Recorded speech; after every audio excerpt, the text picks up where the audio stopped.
That's how we should start the episode. That's how we're starting this one. No context. Just go, Kaitlynn. Now you gotta say biscuit baby. Biscuit baby. Well, welcome back, everyone. Welcome back to Coming Out. Biscuit baby style. Biscuit Whatever that babies. Okay. They fully distracted me now. Anyway, so we have just talked about our personal coming out stories, and it took a hell of a lot longer than I thought it would. So now, welcome to the section where we actually talk about scenes from TV shows and talk about why they're important.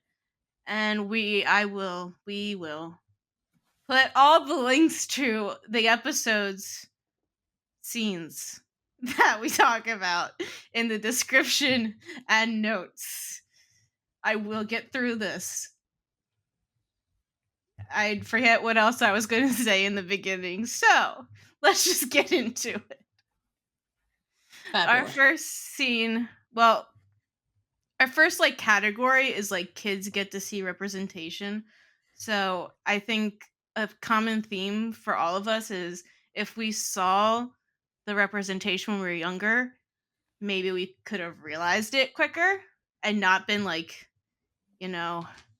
so in our heads most of our life. Agonizing. Yeah. So the first part is we're talking about the courage to come out.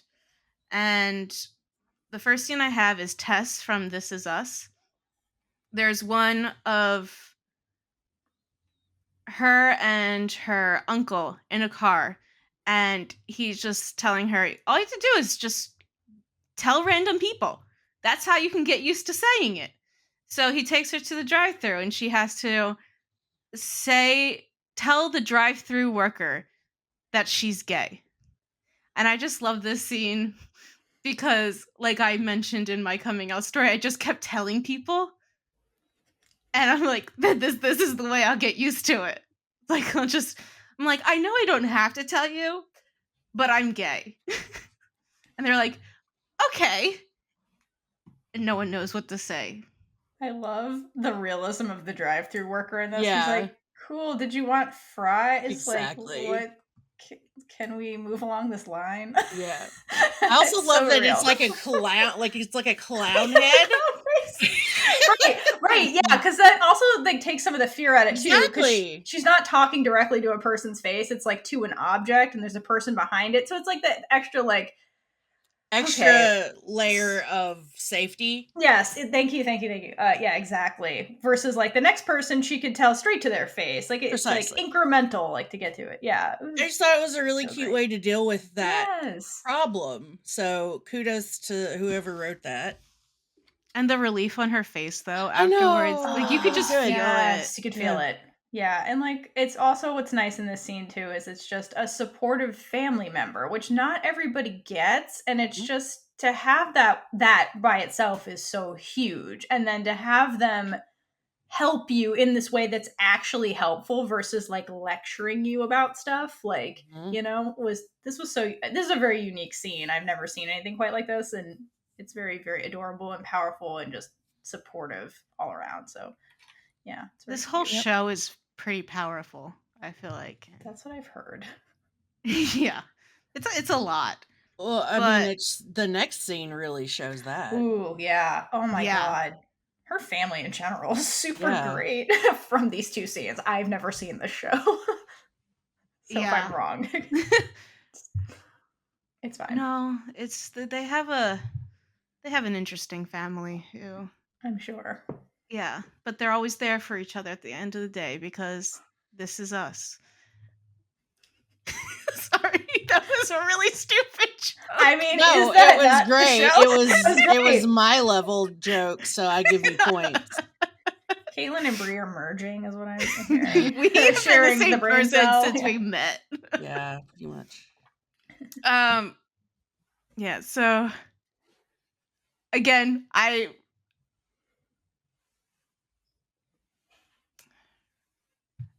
forgot the word. I related to her because she was literally crying, telling them. Oh, what is the next scene? What is the next scene? Sorry. It's okay.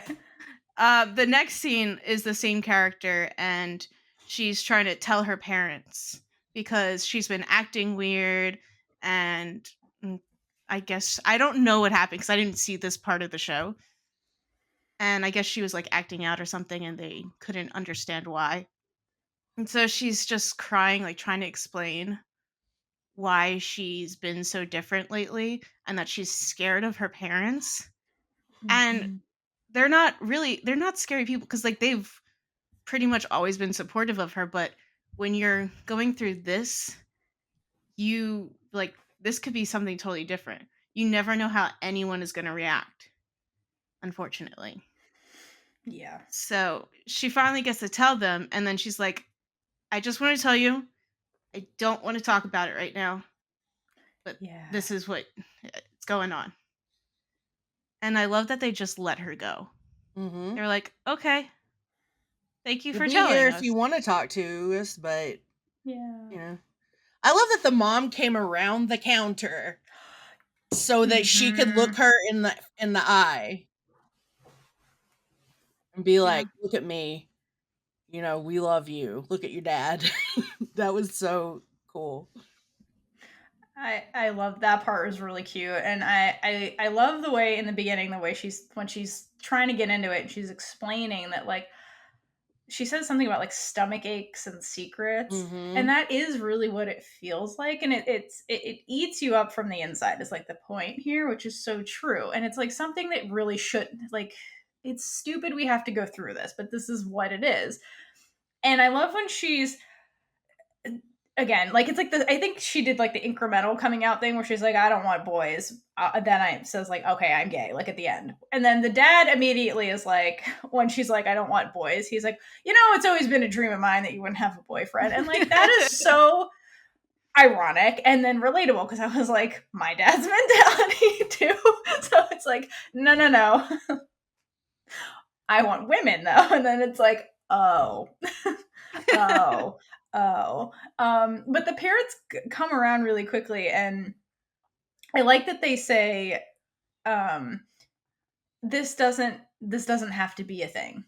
Like, she's like, I don't really want to talk about it, I don't want this to be a thing. And they're like, this doesn't have to be a thing, like, we love you. Like, that's the right way to handle this. Like, it was so, again, supportive. It let her be her own person instead of them trying to lecture her or like project their feelings onto her. They're like, okay, we love you. Thanks for telling us. Like, this doesn't need to be a thing unless you want it to be. Like, this is yours, not us. Like, thanks for telling us. We support you, kind of thing. Yeah, you gotta give people, and especially kids, space to process. Oh, absolutely. And people forget that kids are people, like independent people. Like, they need to process things themselves, and sometimes that just manifests differently because, like, they're still growing and learning. And so I love that they gave her space to just exist. Like, kids don't get that a lot. They get their privacy invaded by their parents all the time. I feel like parents typically would have like made her sit down and be like, well, let's talk about it. Yeah, like, talk it what's out. going And on? it's like, no. Just let her do it in her own time. Yeah, I think that's so important, and people forget that, especially with kids. Yes. Huzzah! On to our next scene. Our next scene is a Disney Channel show. And this show is called Andy Mack. And people know it for multiple reasons, but the first time I watched it, I instantly, like, the show blew my mind because in the pilot episode, there is a huge twist that, I mean, I didn't see coming. Everybody else can see it coming, but we've already established that I'm oblivious to most things. So, but it's a topic that I never thought Disney Channel would cover. I recommend watching it. Anyway, Cyrus is like the first character to come out on the Disney Channel. And the way he first does it is he takes his best friend Buffy. He has two best friends, Andy and Buffy. But he takes Buffy yes, that's who she was named after. Yeah, they mention it.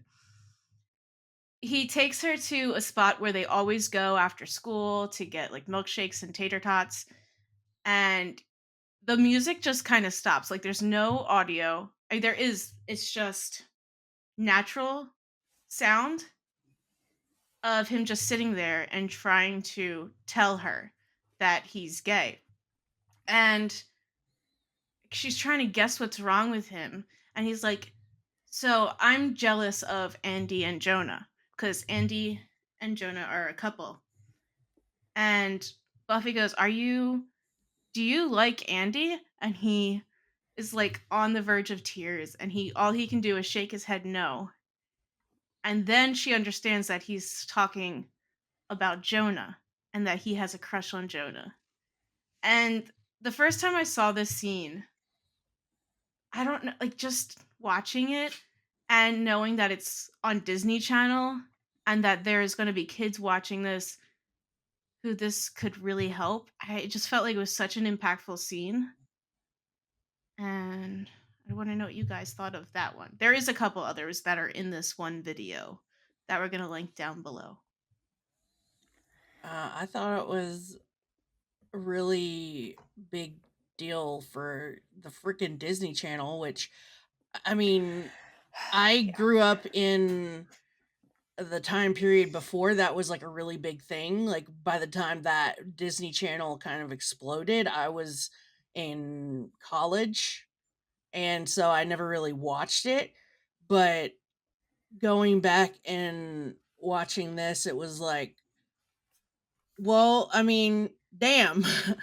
This is like a huge thing. Like you said, like if we'd had stuff like this when we were younger, maybe it would have clicked a little more, or we would have had an easier time. So I'm really glad somebody got to see this and hopefully impacted the way it needed to for somebody, resonated and helped some kids, because we got to remember that it's not just about making life harder for kids growing up struggling with their identity. It's also like life threatening. So there's This just scene's not going to make a child gay just by no. watching it. And that's what the kind of kickback from family groups and whatnot about, Yeah. well, the Disney Channel shouldn't be getting into the, and it's like, what is media for but to help Okay. people? Well, they shouldn't show Andy and Jonah getting together. Exactly. Right. It's It's a literally the double same thing. the double standard is ridiculous. But It it is. was really important. I'm really glad it exists, and I think that you can see from the landscape of more. I mean, it changes so quickly from when like Theora and I were growing up to this. It wasn't Yeah. that long until this happened. So you see the impact of it, and now we're in it's kind of like a one step forward, two steps back kind of situation with the world, but we just keep going forward, and that's amazing. So Yeah. it Literally was well everything. acted. Yeah, that too. Yes. Everything you guys just said. I want to add to that.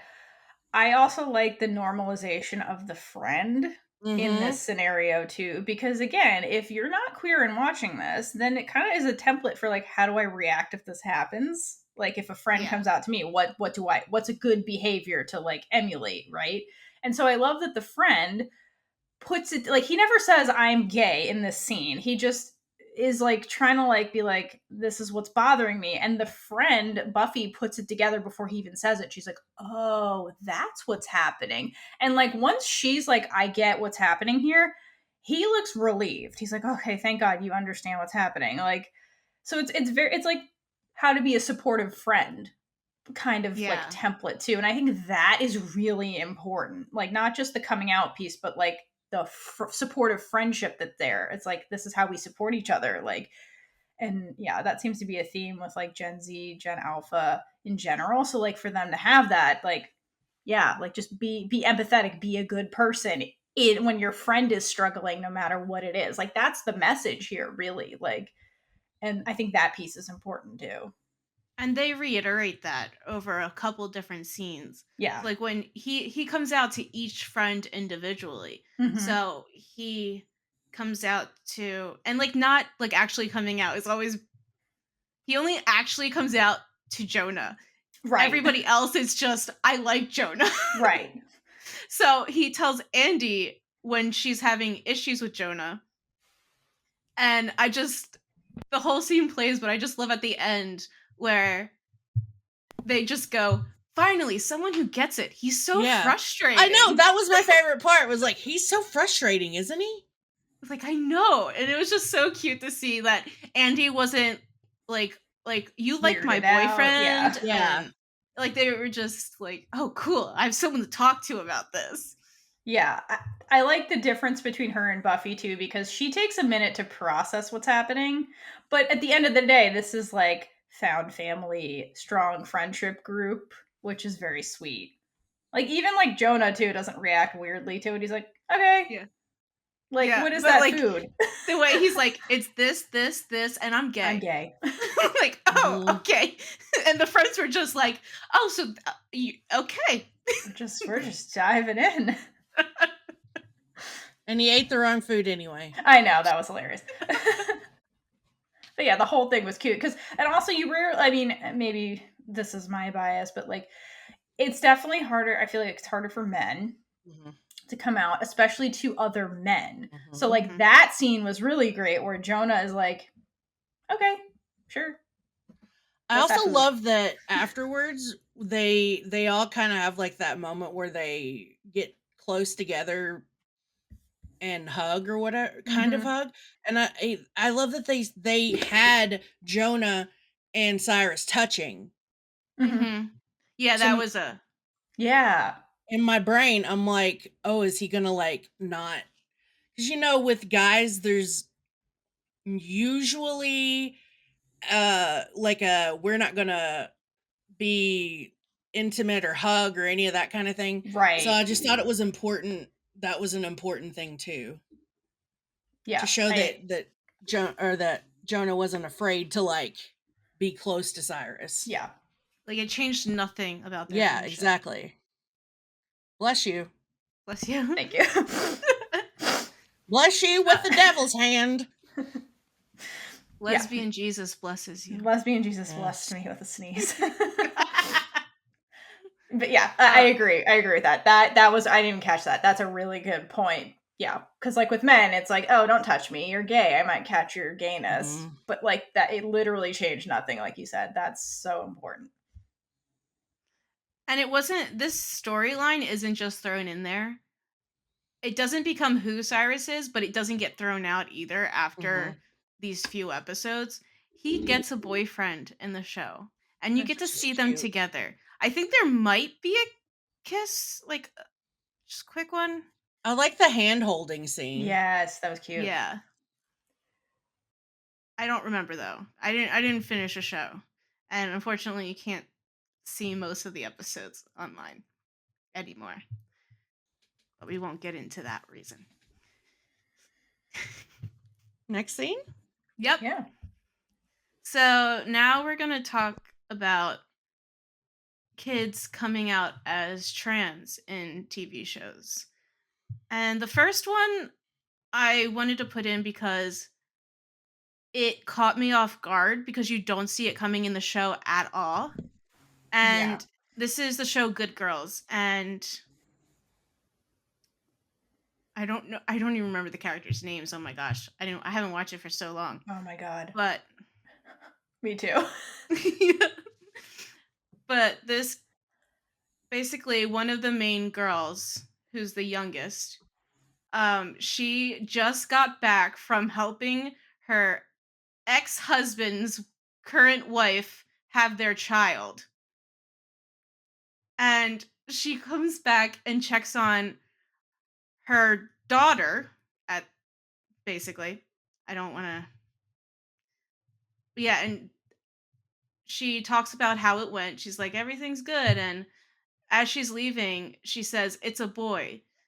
And Ben was in bed and she's just saying goodnight to him. We'll just say him. And he says, Mom, so am I. And I was just like, it was just so, it catches you off guard. So you kind of feel like the mom in that instant. You're like, oh, okay. And then just the way she reacts, and she looks upset, but no, like, she's just like, I just love you. And then so she hugs him, and she's like, I always wanted a I boy. know, that was the best part. Mom of the Year award. Yeah. Yeah. And like she's just immediately into, okay. Like later, I think the next episode she's like, all right, we gotta do all the medical stuff. Like, let's get you what you need. And it's just so great. One of the great things about them too is that this kind of it's very abrupt the way Ben chooses to do it. Ben just seizes an opportunity and does it, but it's very clear throughout the whole. I did watch the show up to a certain point, but it's very clear like the two of them, because she's like single mom raising Ben. They are very close, like the whole show. Like they're just close. So I think that's so helpful, because then when Ben gets to this point, he does feel comfortable actually telling his mom versus like having all the turmoil and all this stuff, because mom is so supportive always. And so it's so great. And like her reaction, like their relationship is very, very cute. And like Ben too, like there's a point I think in this clip where he says like basically like I chose to tell you first, and it's obvious why, because mom is so clearly supportive of him, and like they're like best friends. So There it's wasn't very, much very sweet. hesitation. He was None. like, There was oh, none. there's an opening for me to say this. I'm just gonna say I'm it just gonna say because it he's been supported all his life by her. exactly. And that's the most important thing. Yeah, and even like pre this coming out, like it's clear that like he was kind of experimenting, like got the short hair, the way he would dress, and like mom would buy him all these clothes. And so like it's not a huge shock to mom either. And mom's like, "Yeah, you want this? This feels like you?" Sure. Like even before Ben's like, "Yeah, I'm trans." Like so it's very clear mom was always supporting him. So like because of that, I think Ben is in probably the best situation you could ever be as a kid going through this, who has a mom that's always been supporting him like as he was figuring this out. And so like it's just very sweet, and that's how it should be. It's so good. It's a very good scene. If you haven't seen it, go see it. It restores your faith in humanity. It's not even that long, and it's No, so it's so sweet. good. It's very sweet. You have anything else, Bree? No, I'm good. Okay, cool. So the next show that I'm bringing up is called First Day. And basically, I don't think many people know about this show. It's on Hulu, and it's an Australian show. I think there's only like 6 or 8 episodes a season. There's only 2 seasons. Actually, there's 4. I think there's 4 episodes. Weird. But Interesting. so it's not very long, but it's about this girl, Hannah, who is she was male at birth, and the show starts out with her being Hannah. Like she is Hannah. That's how everybody knows her. Nobody knows. I mean, obviously her family knows, but no one at school. So she has to go to school. Well, you can watch a show. But basically, I brought this show up because she gets outed and people find out that she's trans. And she had 3 close best friends, and the one just stopped talking to her. And there's a scene that I have on here that she tries to talk to that friend and be like, what's going on? And the friend just keeps talking about, like, my mom said that you should have told us so we could decide if we wanted to be your friend and all that. So it was always like, my mom. Like, because of her mom's prejudice against people, trans people, that's why this daughter doesn't want to be Hannah's friend. And that is kind of that is heartbreaking, because later you see a scene around a campfire where all the students, they're at this like camp thing, and she was so worried about going, but they're all around this campfire and someone asks, I forget what the first question was. I don't know if it was like, did you get to choose your name? or something like that. And at first, Hannah was like, do I really want to answer these? But she was like, no, I'll just tell you whatever you want. And everyone's just so comfortable asking questions. And it just becomes like normal. Like they're all just like goofing around by the end of the scene. And that just shows you how kids don't have this prejudice built into them. And it's the people who raise them, that they grow up around, that are really influencing what they're thinking. But it's not innate in them to hate people, basically. Yeah. Oh, you're muted. Damn it. Thank you. It goes back to like society, unfortunately, is performative.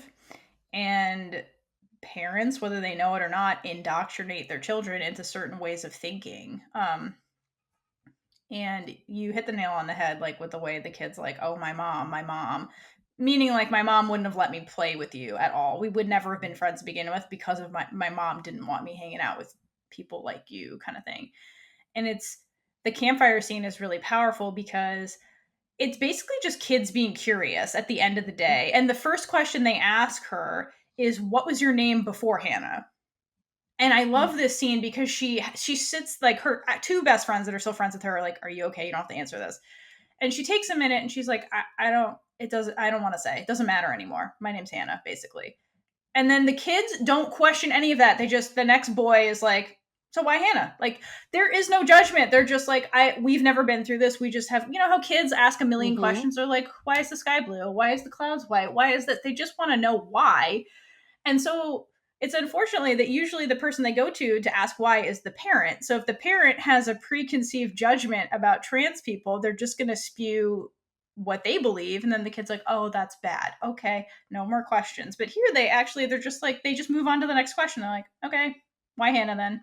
Why this? Why? And it's very innocent and just, if a kid has no preconceived notion about what this is, they just want to know why. And you tell them and they're like, cool, and move right the fuck on. There is no prejudice built into people. It is a taught behavior, like you said. And too many people do not understand that. And it's really sad. I love nature versus nurture. But People it's cute. Nurture and hate. I love that it was little boys around the campfire too. Because again, little boys who have no indoctrination about this are just like, I'm curious. Why? Yep. I love that you brought up nature versus nurture because they are outside around a campfire. They're in nature. Exactly. So, exactly. I do everything for a reason. Well, not everything. You get me. Shh. Don't tell people that, Bree. Bree's the smartest of us all. That's a good catch. Honestly, I didn't put that together. Yeah. It's so, like, I've had so many friends that I've talked to about these kinds of experiences, and it's unfortunately too common for these, like, as far as we've gotten with the community, it still lags behind for non-binary and trans individuals to the point where their lives are in so much more danger than they would be otherwise if we had more progression in understanding of their lives. So it's I like that they ask the question and they don't press it afterwards, because it's a really huge point within the trans community. You know, you don't dead name people, like, and you don't if they don't want to talk about it, don't press that point with them. So I just really like that you don't see things with kids talking about this stuff on American TV, and it's just crazy that this whole show exists. Like, you don't see it very often. And And the lead is trans. Yeah, like you don't see that. Period. Yeah. Like this is basically, I believe this might be her story. But yeah, she's very open about everything. She just really wants to help people see that she's just a normal girl. hmm But you brought up that the representation is not as prevalent for non-binary and transgender people. I really hate when people who are gay think that people who are trans are like wrong. I'm like, how are you going to be in this community and not like respect everybody? It doesn't make any sense. It's the worst. I've ran into a Honestly. couple of people and like I don't like I'm not gonna like say it's all these people, but they're always older. And I'm like, I don't. how are you? Well, and it comes with a lot of obviously if you're talking about older individuals, it's not anything that even more than gay, even more than being, gay or bi or whatever, it's just not at all entered into the conversation back then. Period, end of sentence. Like that was just no. And people unfortunately don't care to educate themselves about much of anything. People normally consume media that goes along with their own viewpoints. So for this show to even exist is amazing. And also, I just feel like it needs to be present everywhere. Like this kind of representation needs to be present everywhere more often.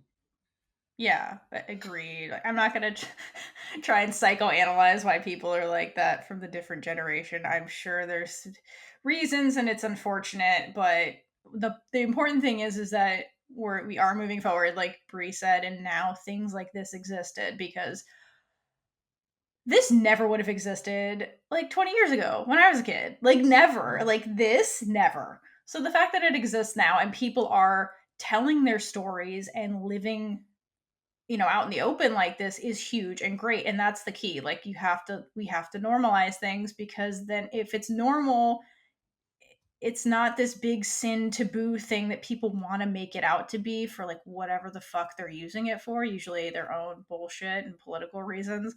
But it's just like, it's people being people. Like people have been trans since literally humans have existed. It's really not that big of a deal. But because you've anyway, I'll get into that later. It's just very aggravating. The fact that this exists is beautiful and a step in the right direction. And I hope that this helps kids who are asking themselves these questions and, what would this look like for me, kind of thing, have shows like this. Yeah. That's what matters. Before we didn't even have the conversation, and now we're having the conversation. And even though there are voices of dissonance, like, I don't know, hey, J.K. Rowling, I'm calling you out. Yeah. Who was a fixture in kids media, is a fixture in kids media. It's so sad that she chose to put herself forward in this case, because honestly, that's such a Harry Potter was such an influential piece of media in general, but like we don't need that. We do not need that out there. No. Just no. And like, again, not again, but like pre this, like the trans representation would either be super tragic because it's been dangerous to live like that for so long. Not downplaying that at all. Like it's always been dangerous for stupid reasons. Just people suck. But it's the other way. I feel like trans people were represented is as a joke. Yep. Like it was seen as a joke. Like it's not legitimate. It's just a joke. And like gay people were portrayed like that for a while too. Gay people were the villains in media, and we'll have a whole separate discussion about that at a later date. Or they're seen as like the flamboyant, funny friend. Like they're delegitimatized. They're either like put on these polarizing spectrum. Is it like the villain, the tragic person, or like this joke? And so we're getting to a point where like this is not a joke. This is just a kid being like, this is my life. Like that's it. I'm just a kid. That's it. Like that is what's really important. Like let's take it back from these extremes and be like, this is just a person. There's no magic here, there's no mystery. It's just a person. That's it. I think this is a great show for parents to watch as well, Mhm. because odds are they're very confused, but being Yeah. able to see this girl and like living her life, and yeah, there's going to be issues that she faces, but she's so happy. And like you get to see her just so happy with her friends, and yeah, when there's no people getting in the way, basically. Mhm. And to be fair to the parents, it's like if no one prepares you for this. Like so like you're not like I mean maybe there will be going forward like what to do if your kid comes out, if your kid like things for parents to be aware of, because if they don't know, they're just going to get scared, and then scared people react horribly because they're not thinking logically. So it either gets violent, controlling, like it can go in a million different directions that aren't good for the kid. So yeah, things like this would be important for parents, soon to be parents, to be like, okay, if my kid comes out, like, this is how I be a good person to that kid. Yeah. Yeah. So moving out of that category, I have no segues for any of this. Just say moving on. Moving on. That's the segue. Moving on. Okay. So the last scene in this section is just for like general representation. I'm gonna read my description for this. It says Frank and Dave, Sesame Street. Bree is going to kill me for this one. I will not. I just thought you were going to kill me for making you watch a little bit of Sesame Street. Why would that? What? It's important. It's Sesame Street is so many. It's like a classic, iconic thing that It is. kids watch. So I am like, this is the. Do I want to watch it in my time off? No, I'm not going to watch Sesame Street. But to discuss the importance of Frank and Dave just being there, chilling, like they are a normal family. Like, yeah, we didn't like where the hell was this? Oh my god, I know. I love that it's two guys as well. Yes, and they're adorable. The little girl's just like, yeah, my dad's. Mm-hmm. And then like I guess Elmo gets confused and like talking about all the different types of families. Yeah. And like, yeah, this one's like dad and papa. Like, hi, Kaitlynn. Yeah, there's a line in there. I forget which of the dads says it when they're explaining the family, and they're like, "Well, what makes us a family is that we all love each other. Mm-hmm. That's it. And that's what makes a family." Yeah. I also love that later on when they're trying to hide Granny Bird from Big Bird, that they're all sitting around the table, and one of the dads is like, "Yeah, that's my new feather duster," or "That's his new feather duster." That was cute. Okay, but I love that the whole scene, because like I love this too, because not only is it normalizing stuff, because that scene too is this, the daughter was talking about, oh, this is the food we make at home, we make vegetable lasagna, like we do normal shit like you do. But I love too that they also they show different types of families, period. And so some of the arguments are like, well, you're not related by blood, so you can't be family. And it's like, hold your horse there, because the different families being shown here is like grandparent, grandchild. So it's like, okay, you're kind of removed a little bit genetically from each other, but they're a family. Then you have the step sibling, step parent. Yep. Okay, not everybody is blood related there. And then you have the cousins, so not directly related, but somewhat related. And then parents and kids in different forms. It's like a mom and dad that are biological to the kid, and then the gay parents and their daughter. And so it's like, these are all considered families. They're not all directly related by blood. Some of them aren't even related by blood. But what makes them a family is that they love each other and they live life together. And that's all a family is. There's nothing deviant about it. There's nothing sexual about it. It's literally, that's all it is. That's it. Yeah. And the kids just getting to see that, and like they're not thinking anything of it. Mm-hmm. No. Like they're not thinking about any of that stuff. They're just seeing two parents who love a child, and we're like, okay, that makes sense. Yeah. And so I like they're like just used to lasagna. seeing it. Yeah, I want to make lasagna. Literally, that's it. Mm-hmm. that was the whole cool part about that. So happy that's on a very mainstream Mm-hmm. show for kids. I do have Sesame to Street. say, I hated Sesame Street when I was little. It's not So- for everyone. If you're I don't curious know why. about I Sesame, love puppets, but I don't like Sesame Street. the history of Sesame Street is really, really cool.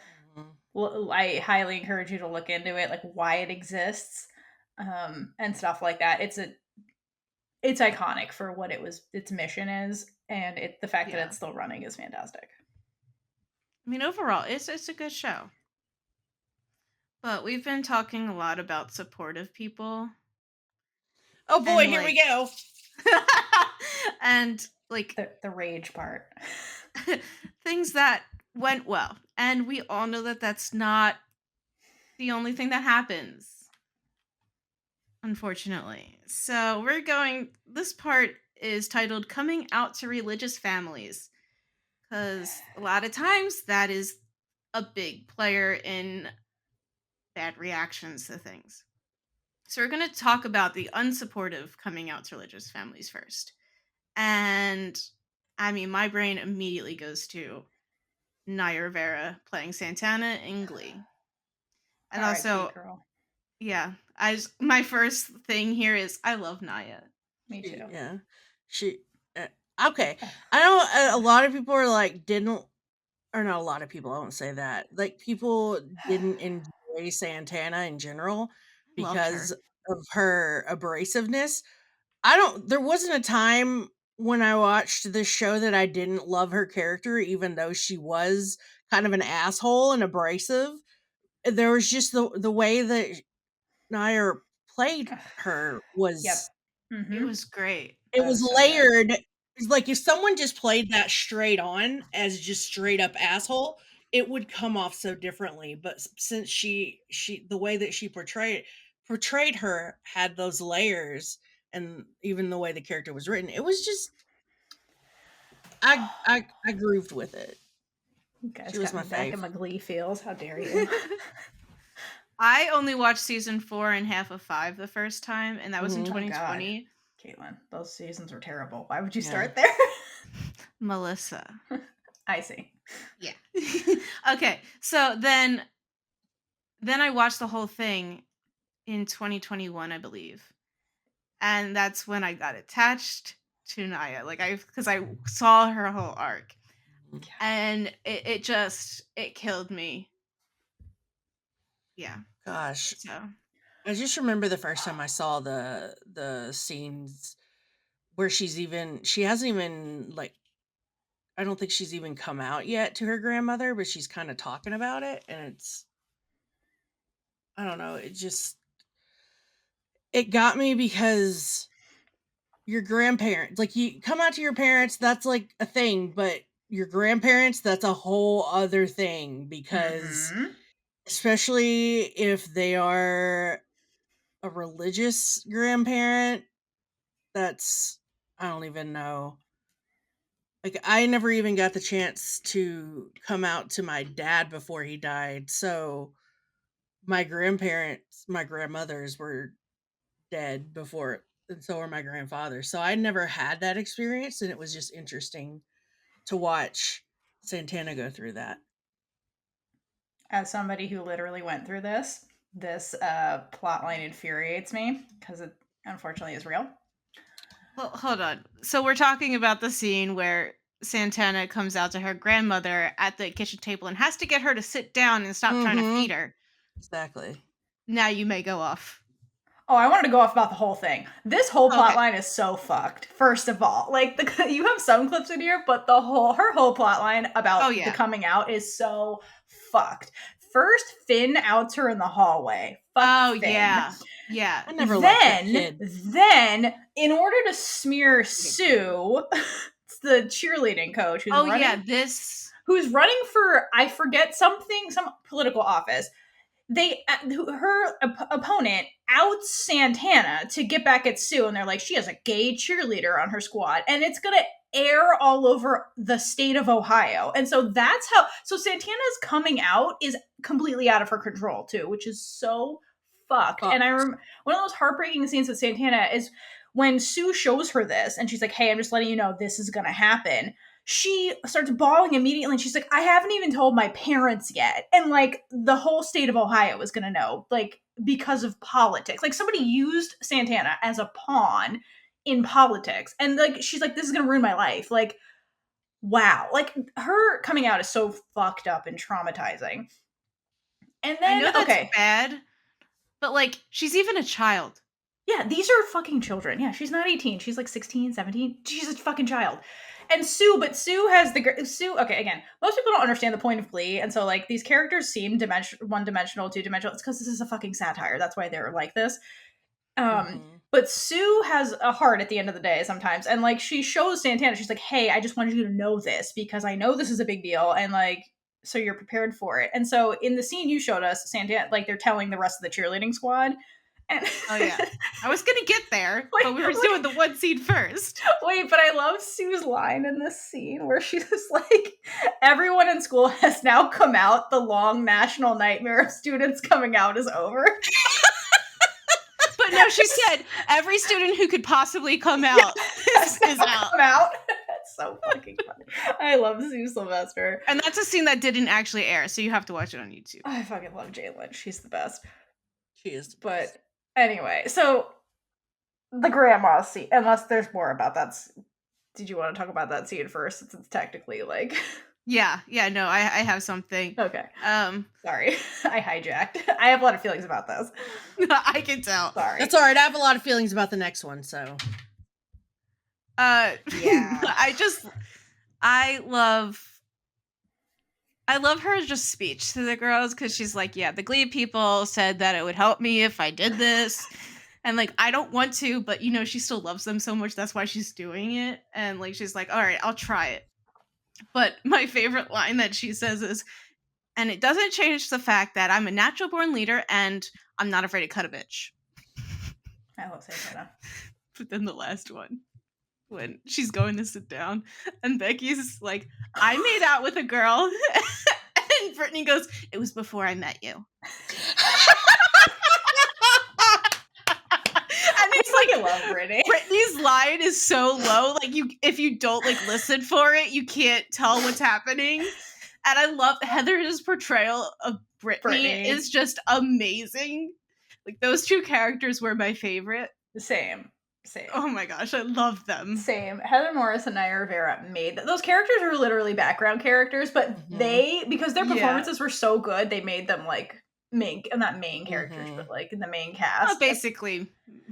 They were my favorites too. I didn't pay attention to Rachel and Finn, so yeah, not a care. Don't care about those. Exactly. Neighbors. Whatever. They were the best. I could have you could have made the show. You could have taken them out of the show, and I'd be happy. Oh my god. Yeah. But Ryan Murphy loves Lea Michele too much, which is why that didn't happen. And how the show got off the rails. Anyway, but we're not on Glee earlier. Yeah, but no, I was like, what if I pick Glee for a topic? How do you think they would kill me? No, I would talk about Naya. We would talk about it for 93 years. Yeah, I love them. Well, look forward to that, because I have a feeling I will pick that at some point. They're one of my favorite shows ever. Is it grandma scene time? It's grandma scene time. Grandma scene. Grandma scene time. This is the most realist thing ever. Because this is typical grandma behavior. Grandma's just trying to feed you, and you're like, I have to talk to you. It's like, just eat. Shut up. Just eat. But it's like, okay, no. And yeah, this is really hard for Santana because, again, there's like that generational difference here. There is the religious thing that's definitely there. And it's just like, women behave a certain way, men behave a certain way. That's just the way things are. We got where we are today because we followed that playbook. And here comes Santana, who has to be like, I'm not following the playbook and living up to the expectations you wanted for me. Mom and dad were cool with it, but you're more set in your ways than they are. And I will never, ever get over Naya's delivery of the line when she's trying to explain this to Grandma. And she says, when I'm with Brittany, I finally understand what people are talking about when they talk about love. That is the most like pure sentiment just ever. And for her to admit that, even as to Santana, herself, yeah, is huge. And so like you talked about earlier, like the way Santana is portrayed as like bitchy, and she's like always like super tough and this and that. This scene humanizes and explains why she's like that. It's literally her defense mechanism because she has a secret that's eating her away from the inside. That's this whole scene. She's like, it's eating me up. And like, I'm tired of fighting myself at this point. And it sucks because like, that's what this whole society shit expects you to do. And Grandma's response to all of this is like, everyone has secrets, Santana. They're called secrets for a reason. Yeah, that was fucked. It's so fucked, but like, is that not society? How this works? It's like we're constantly being performative with each other. And if you have a secret, you have to keep it hidden because if somebody finds out, they can use it against you and you fall down the social hierarchy, right? And so like that's Grandma. That's what Grandma was raised in. And it implies too that like while Grandma is seen as this like righteous woman, she probably has her own secrets and she probably has her own things where she doesn't quite conform to the things the box society puts her in. But Grandma's like, hey, listen, if you have things like this, like the point is you keep them hidden. You fight that war with yourself forever. You never let it out because that's what the Bible says. It's a sin. You constantly fight it. If you're fighting it and struggling it, you're being righteous because that's what the Bible says. It doesn't, but sure. My theory is Grandma's gay. There's something with Grandma because like literally everybody has one of these things. Everybody. And whether they let other people see it or not is not the point. The point is like why like suffering is seen as this like righteous thing where it's like, what? Like humans force other humans to be miserable for the appearance that they're pure and perfect. And it's so fucking stupid.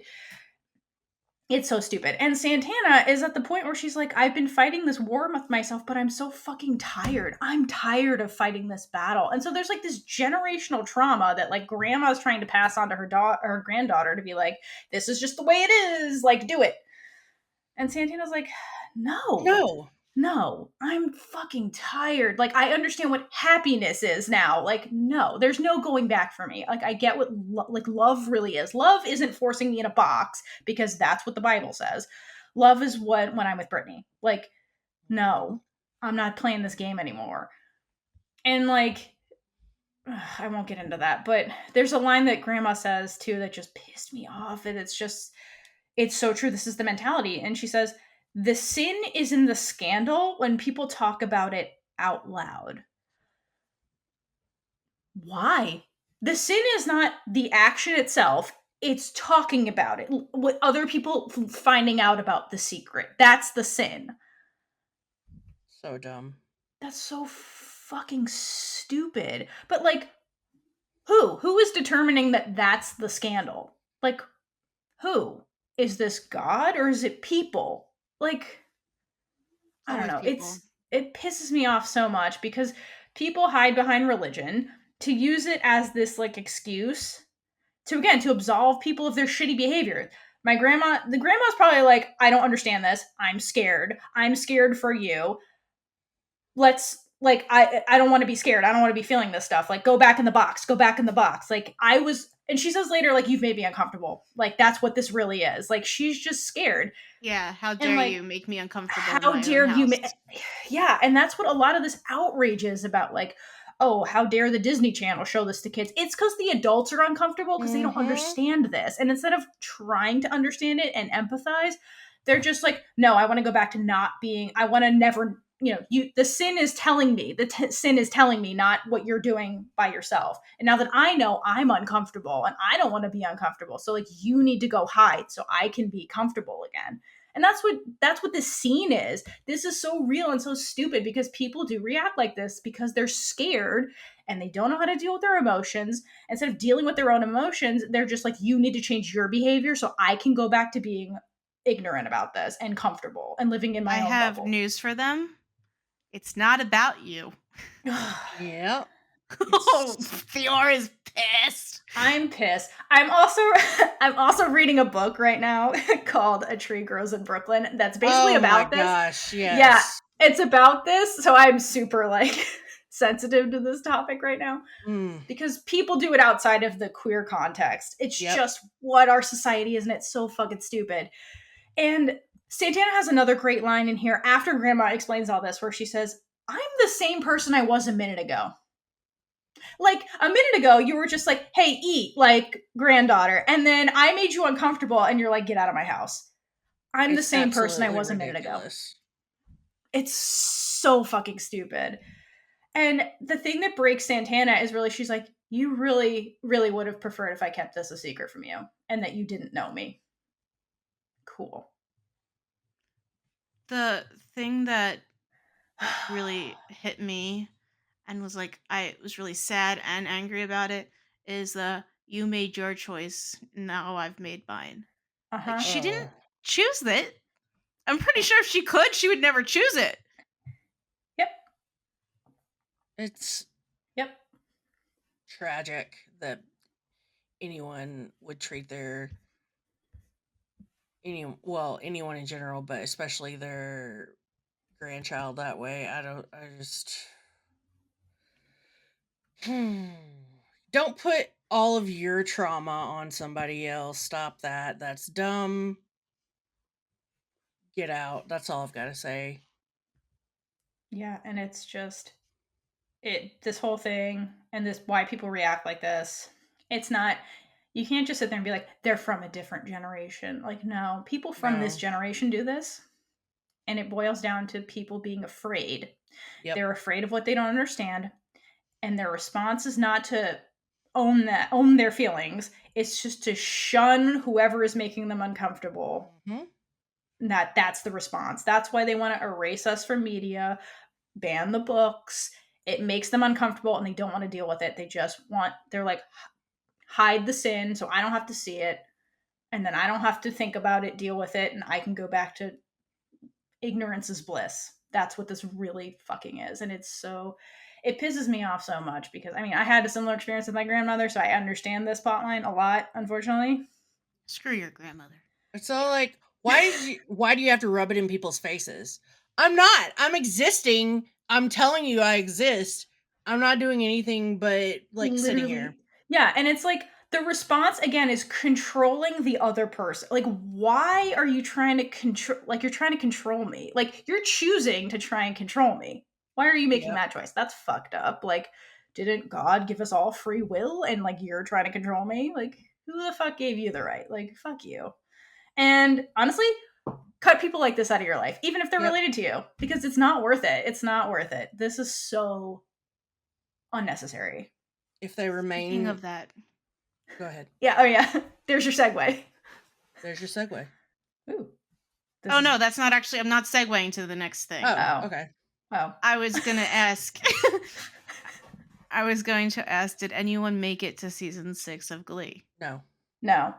When all the couples broke up, I stopped watching. I was too mad. Okay. So Brittany and Santana get married. Mm-hmm. And Sue goes and tries to get the grandmother to agree to come to the wedding. And the grandmother is still all stuck in the same way that she was. And she's like, no, I do not approve. And Sue's like, okay, you know what? You're right. We should like, I have no idea. I didn't watch a scene to prepare for this, but like Sue like over dramatizes like she usually does of like hating Santana and like gay people to make the grandmother realize how she was behaving and how she's reacting. Mm-hmm. And get it, like, this is still your granddaughter. And she eventually does show up to the wedding, but I kind of wish she didn't. Just like in general, that Santana didn't feel like she needed her anymore. And like, yeah, she was a huge part of her life, but when someone feels like that towards you, you do not need them. You have people, or she found people around her who really loved her. So I think she showed up. She's like, I still don't understand it, but I'm here and I'll try. Mm-hmm. So it was like kind of a redemption arc. I still don't think it was enough. I think it. I think that was just added in there to be like, okay, we're not homophobic anymore. I mean, Glee's a mess, but I agree with that. Like, even now, as someone who lives this, with my grandmother, Do you ever talk to her still? yeah, I mean, that's what I was getting to, like, for holidays and birthdays and things like that. But what she did, is always in the back of my mind. Like, redemption or not, that was your reaction. I will never forget that. I can't. Like, I can't. Like, I know what you taught me by behaving that way is that I can never fully trust you. That's what I learned. And it sucks. And like, my grandmother has never made an attempt to like be because like, it's okay to react that way, and then like initially, like, because when you don't know what to do, again, when people are scared, they're not being logical. Like, it's been years and there has been no attempt to like really reach out to men to get to know my wife. My wife wrote her like a letter, like, I love Julie. has Julie's never the been best. wrote her a letter of just like us living in San Francisco and like all the stuff that we've been up to. It has never been acknowledged, never been replied to. Are you kidding me? No. So That it's like, bitch, I'm getting in my car I know. now. I know. Shouldn't tell my dad, but I don't want to give him a heart attack. I feel like he needs to know at some point. Like, just his mother. Listen, I don't want to get on this on the podcast, but they get in fights all the time now that are political Want me reasons. to cut this out? No, I'm not gonna. Okay. For you can infer what you want. Political Okay. differences. Okay. Where he and my mother, it's that my dad's side of the family is a mess. We'll leave it at that. They're messy people. I understand.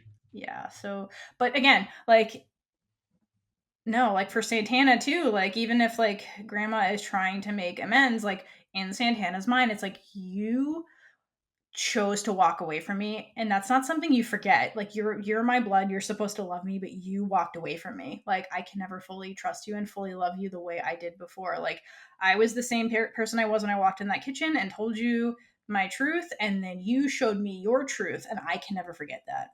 Mm-hmm. I just remembered something. I think Brittany went to her and invited her to the wedding. She did, because Brittany's the best. Yeah, and that's so sweet. And then Sue found out that she rejected it, and then was like, Brittany, "All yeah. right, I'll take it into my own hands." Like, she made Blaine and that was a mess. Yeah. Like, that was the dual wedding. Season 6. We'll talk about it one day. That's what scarred me for the Motherland dual wedding, because of the Glee dual wedding, and I was like, oh god, we're doing this again. Yeah, see, and I thought, I mean, it was a straight wedding. But still, anyway, it was like, just, yeah, but anyway. We'll talk about it later. The point is, being a good person is not sticking to arcane morals and shoving people in boxes. When people are telling you something, like, listen to them and support them. That's what being a good person is. Not being like, I stuck to my morals and doubled down and hurt my granddaughter in the process. Like, come on now. It's so hubristic to think you know everything / and better. Yeah, and it's totally like hypocritical for the reason you're doing this. You're like, well, God told me. Yeah, no. Okay. Can I ask a question real quick? You, bitch. Yeah. What does hubristic mean? It's like, hubris is kind of like you know it all. I always feel words rather than. Yeah, no, I understand that. I'll tell you, hubris. The definition of hubris is excessive pride or self-confidence. Egotistical? Yeah. It's like excessive pride towards your, defiance. Sounds good. Oh, Suki's in your room right now. That's right. Julie went to the store and just got back, so Kendra was barking. Oh, Kendra. Suki is dead to the world. She's been asleep this whole time. Suki's tired. Suki's dead. Suki's not actually dead for No, people she's not who dead. are. Suki is also 14 and can't hear. So she can't hear very well. So that coming home does not. She's out. That's great. So I can have her in here. That Suki, I want to just meet your dog. I want to meet all the animals. I want to meet all the people. Someday. We'll get there. I want to meet Jolie. Are we transitioning? Yeah, I was gonna say, speaking of cutting people out. Yeah. Yeah. Okay, so I've never watched Grey's Anatomy at all because now I feel like it's too much of a commitment. You don't need to watch all of it. You need to watch the first 5 seasons and then stop. I agree. Okay. Yeah. It's a different show. It evolves into nonsense after that. Yeah. Don't watch it past that. Yeah. So I have a feeling as soon as I stop talking, this is just gonna go those two going at it. Not at it, but like, you know what I mean.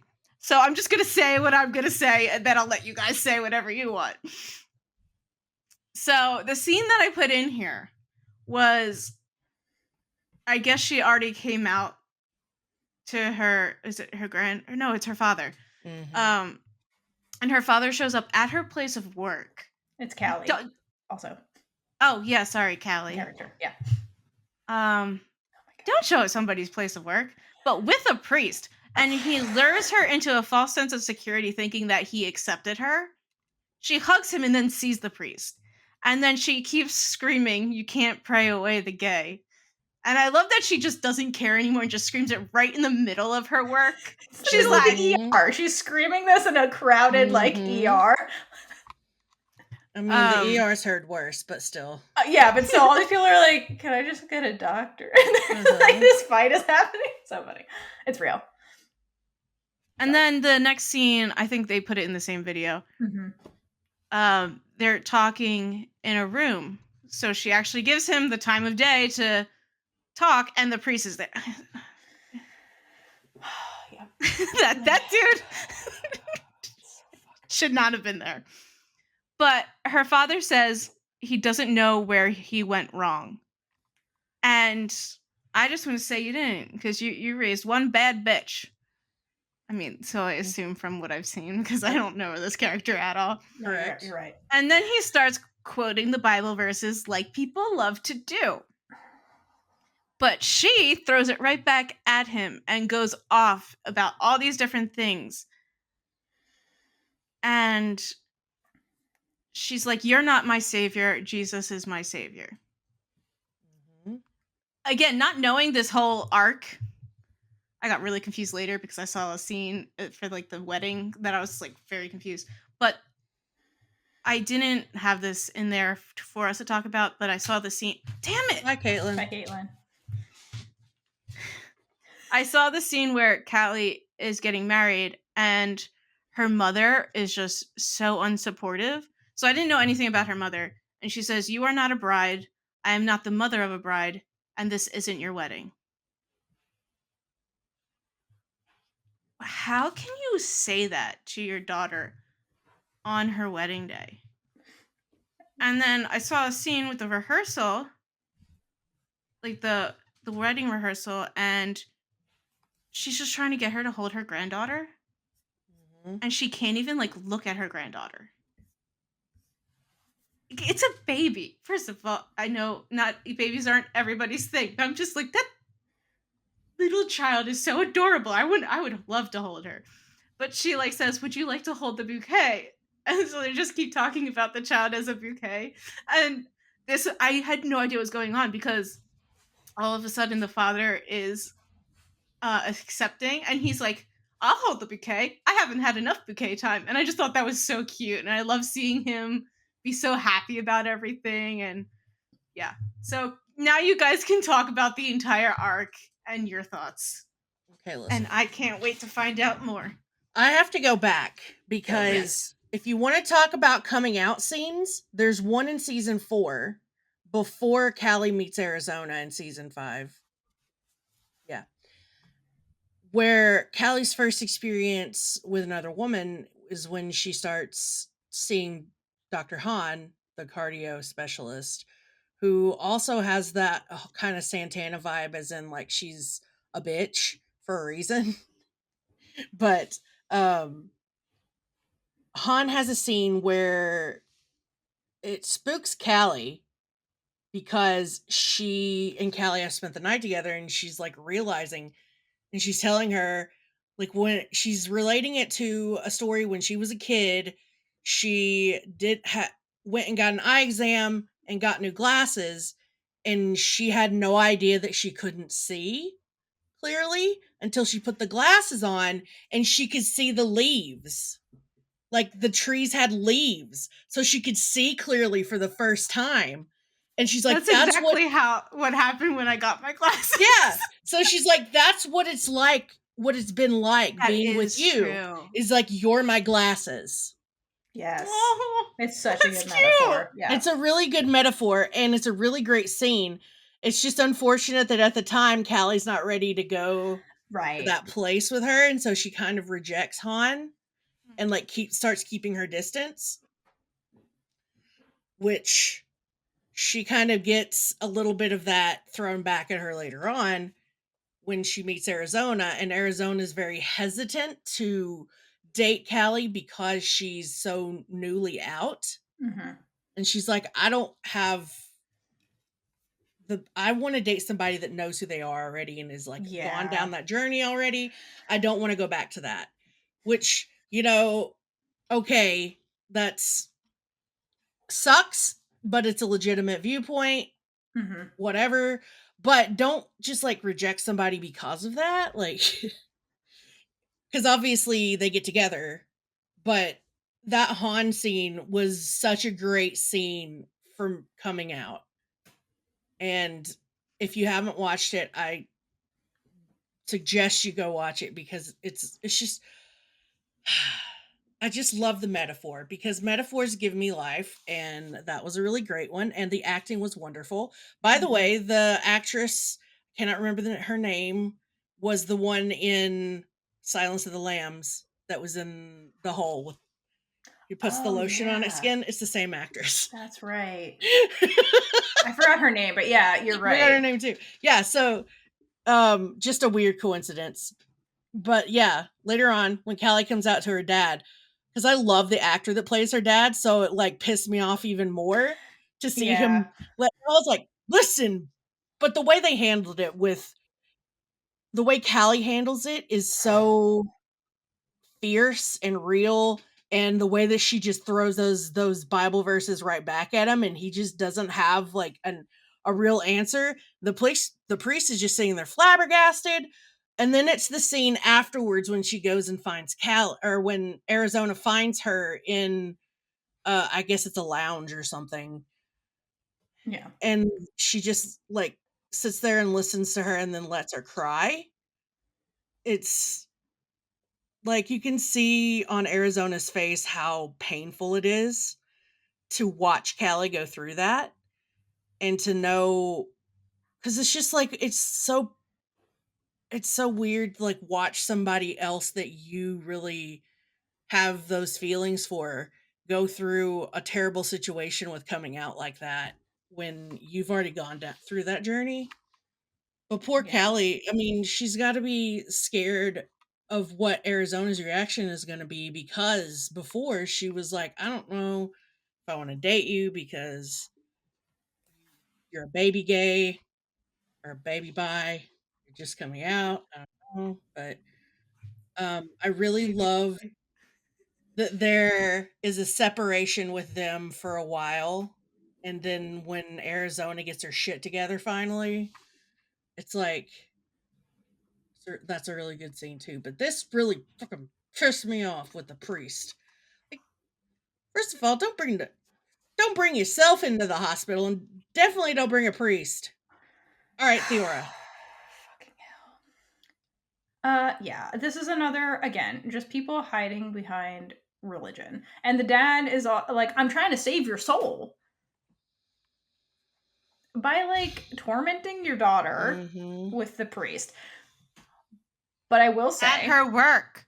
At her fucking work. She's a fucking doctor, and you're attacking her at a hospital, a place that's healing people, the thing Jesus did, and you have the audacity to judge this healer.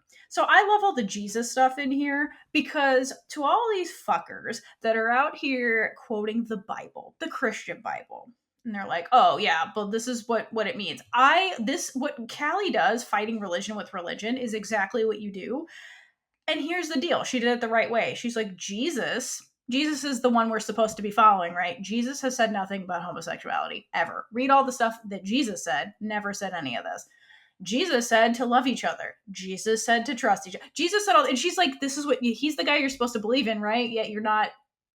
Why don't you follow what he actually fucking tells you? So it's also pointing out the hypocrisy of all this stuff, where they're hiding behind the Bible and not practicing what they preach. They're attacking other people, belittling them, tormenting them, judging them. You are not supposed to judge people. That is what God can only judge you, right? So, like, it's just the hypocrisy with the priest there who says nothing because, again, you have no ground here. Like, that's the whole thing. It's like you're hiding behind all this stuff, but like, really, you can't control me. You're not the ones who are going to judge me. She's like, Jesus is the one that's going to judge me, not you.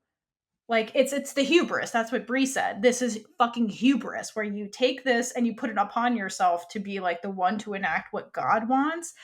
And it's like the audacity of this bullshit. She's like, no. I'm going to quote you, Jesus. That's the one I believe in. I'm living the way he told me to. So you have no ground here. So he has nothing to fight back, because she's like, yeah, this is the stuff you're supposed to believe, right? Do you believe it? Do you? And walks away. And to be fair, like, while she did the right thing, doing that to your parent, to a family member, is so emotionally taxing to have to like go toe to toe to them over this, because you're defending yourself and they're attacking you, and it's just a shitty position to be in. Yeah. Yeah. And these are the people that supported her for so long, and they're taking. So he takes away the monetary support that he's giving her, because she's at this point, she's, I think, a second year resident, second or third, I can't remember, but she's never really had to support herself. Her parents are very wealthy, and so this is like a thing. But instead of being like, oh crap, well, I guess I better conform, Callie's like, I'll do it. I will, get this. Like, that doesn't matter to me. I can support myself. So she was, I guess, the character's lucky enough to have a job that kind of helps in that regard. But I just really love that she didn't have a moment's hesitation about standing her ground, even when monetary support, was pulled out from under her.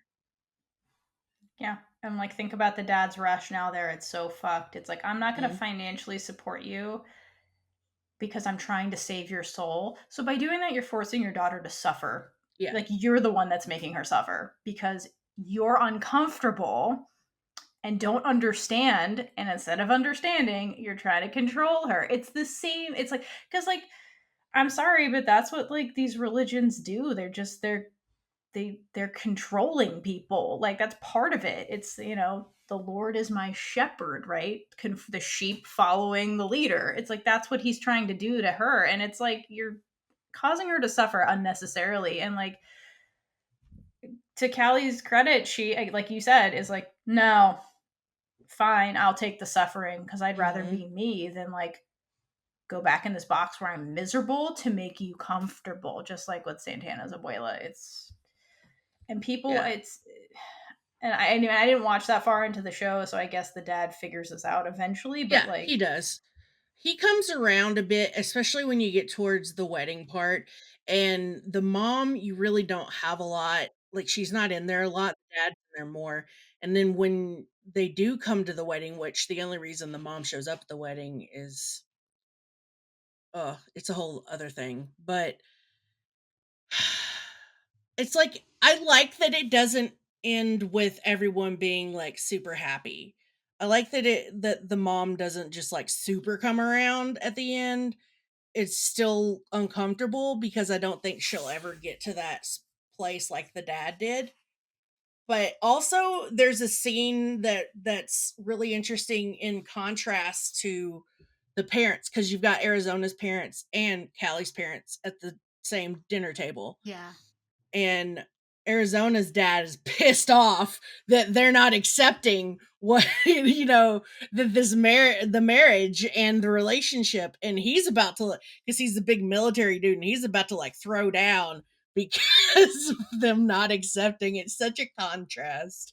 It's really interesting because it's like they're insulting his daughter by not accepting the relationship. Which scene was that? Because I think I have a different scene that I'm thinking about. There's a scene where they get all of them together for dinner at some point. I don't know. I could be mixing up two scenes because it's been forever since I've seen it, but that does. I saw one scene where the Arizona's parents are so upset. Well, her dad is so upset because the sperm donor's there. And he's like, "What's the sperm donor doing here? This is a family dinner." And then hilarious. Callie's dad is like, "I met these two people on the flight here, and they're gay, and they're on their way to the Pride Parade." And he was just like so proud of himself for like meeting and talking to these people. Super and cute. I love that he was redeemed, and just the way that he's like, "I love my granddaughter. Like, she's so cute." I might be misremembering the scenes, but I feel like that her dad expressed that at some point. I may be wrong. It could have been before it. I haven't seen that many scenes. I haven't seen them recently, so but yeah. You're muted. You're muted. You're muted. Said, if you need another reason to watch Grey's Anatomy, Sandra O. Sandra O! Sandra O. Oh yeah, I forgot she was in that. Baby Sandra. Bree, do you still watch the show? No. I stopped after Grace. You need to watch season 19. I watched the gay parts. Adelaide's in it. I know, but her character is so straight. I don't know if I can watch it. There. Not even for her face. I'll watch it on mute. No, I love her voice too. But she doesn't have her accent, so. Oh, yeah. Anyway. Anything else about that whole arc? Nah, I think I'm good. I think we're time to move on to the last infuriating one. Oh yeah, that one. Oh my god, I forgot there was one in between these. This is probably going to be the last one for this episode. All right.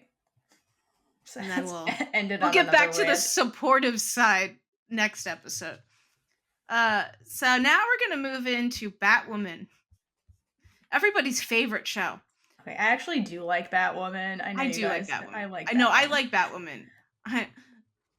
It's just I pissed off the people. I'm going to be the outlier. I did not like Batwoman. That's okay. It's because I don't like. Go. Sorry. It's because I don't like Ruby Rose. Yeah. Yeah. Ruby Rose. I like season 2 and 3. The ones with Ruby Rose I don't like. Except like the other characters. Like Megan Tandy was great. I like season 1 because I like the sister storyline, and I do love her. That was the only good part about it for me. I agree. Me too. But you could have put another actor in the place of Ruby Rose for that, and I would have been happier. More on board with it. Yeah. But I like. Yeah. Yeah. The actress that plays Beth is fucking awesome. Mm-hmm. The other seasons are okay. I'm just, I don't know. I don't like Batman and that whole universe in general. It's just not my thing. I also get frustrated with this type of hero, which is usually women, where it's like the unrigid morality to a fault stuff where it just gets annoying. I like all the other characters in the show. Megan Tandy in this She's show. Great. I like Megan's great, just in general. Mm-hmm. Anyway, she loves to dance, by the way. She's funny. That's all she wants to do. As long as she can dance, she's happy. Yeah, the amount of times I ran into her right outside the hotel was a little and like random restaurant. It was just interesting. She's a people person. But she was always dancing. And getting people to dance. Yeah. You didn't know we were around her. So anyway, this scene. You know what? You go ahead with this scene. I'm gonna let you guys, because you guys are very into it. Okay, listen. This mother. We're back to the whole I'm disappointed. That word. The D word. The D word. Like, at first you think, okay, how is this gonna go? Okay, and then it just takes a turn, and it's like the guilt is laid on. And that is the worst. It's like, basically she's telling her, well, you're making life hard. This doesn't, basically, like, I'm disappointed. This doesn't need to be like that. It's back to the whole, it's just like back to the whole putting my values onto you, have all of this stupidity that society has. Someone, like, people over generations have declared that this is how things are supposed to be, so I'm disappointed that you're not conforming. Yep. But she says, what did you expect disappointment to look like? Yeah. At the end, yeah. That is not even like, passive aggressive. We're on to, like, full on aggressive. Yeah, she's so like, I didn't want to see that look on your face. And she's like, well, what did you expect disappointment to look like? No, it's like stabbing. It's like it putting a knife into it and twisting. It's like really. And this, ladies and gentlemen and gentle thems, is the definition of indoctrination. Mm-hmm. Straight people do it all the fucking time.